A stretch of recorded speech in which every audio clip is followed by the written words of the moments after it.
Hello. Just finishing up the dishes a little bit here. Trying to get everything spick and span. One of my jobs in this commune with my wife for 38 years is I do the dishes. I'd like to tell you a story about my uncle. In 1925, he was 9 years old. Oh, they lived on an out-of-the-way farm on the Kansas-Nebraska border. And nearest town to him was a good 30 miles away, and the nearest school, or the country school that he went to, was 2 miles away. Every day his dad put him on the horse and bareback, and because he didn't want his kid to get his foot caught in the stirrup, so that a lot of kids got killed that way in the old days.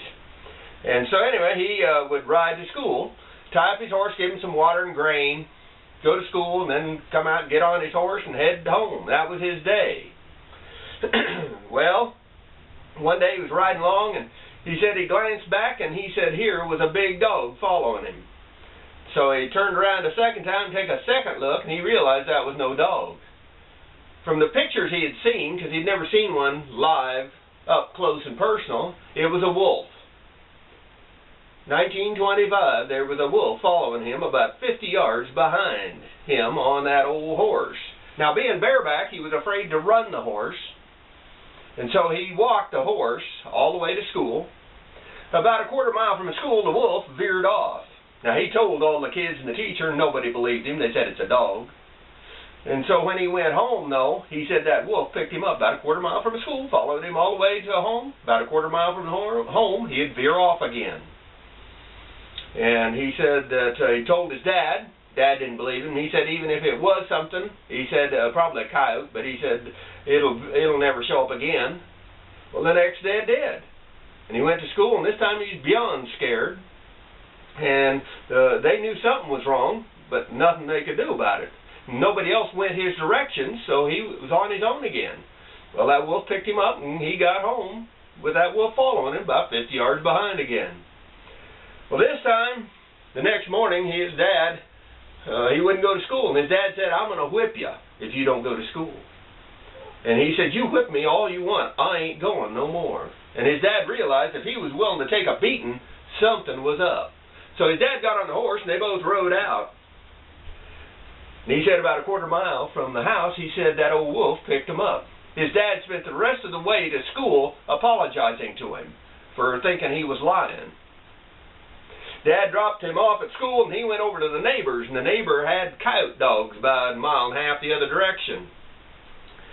And told him about it, and he said, don't worry about it. He said, you come the next day just like you always do, and I'm going to be sitting over here hiding on one of these canyons with my 5 coyote dogs, and we'll take care of that wolf for you.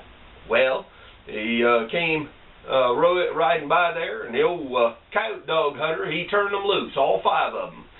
Well, the lead dog got to the wolf first, and the wolf didn't even try to run. The first dog got to him, he ripped his throat out, and he was sitting there kicking on the ground, just bleeding to death. The next 2 came in, and they hit him at the same time, so he had to fight. And fight he did, and they was laying on the ground bleeding bad. Well, the next 2 got in on him, and he was fighting them and wounded them bad enough that they didn't want no part of him, but he was tired of fighting too, so he took off on the dead lope, gangly lope of a run for those old wolves do. And so that was that day. Well, they figured he wouldn't do that no more, and Father rode with him the next day to school, and the wolf was gone. For 2 days he did that for his son. But on the 3rd day, that wolf popped up again, was coming in about 50 yards behind that boy. Why? 1,000,000 to 1, it just, what goes through a wolf's mind that he wants to do that. Who knows what? Why him and why not some of the other kids? Be that as it may, the boy's father dropped him off at school, and he went quite a few miles over to a guy that had been World War I. And brought back his rifle from then, because nobody had high-powered rifles back then. Just too expensive, and nothing to shoot. Big game was all gone. Well, the man loaned him his high-powered World War I 30-06 rifle. And so the next day they rode, and that old wolf picked him up again, about 50 yards behind him. He got off the horse some distance so he wouldn't spook the horse too bad, and he touched off around. And that wolf was no more. But that was the 1925 wolf, and one of the last wolves to be killed in northwestern Kansas.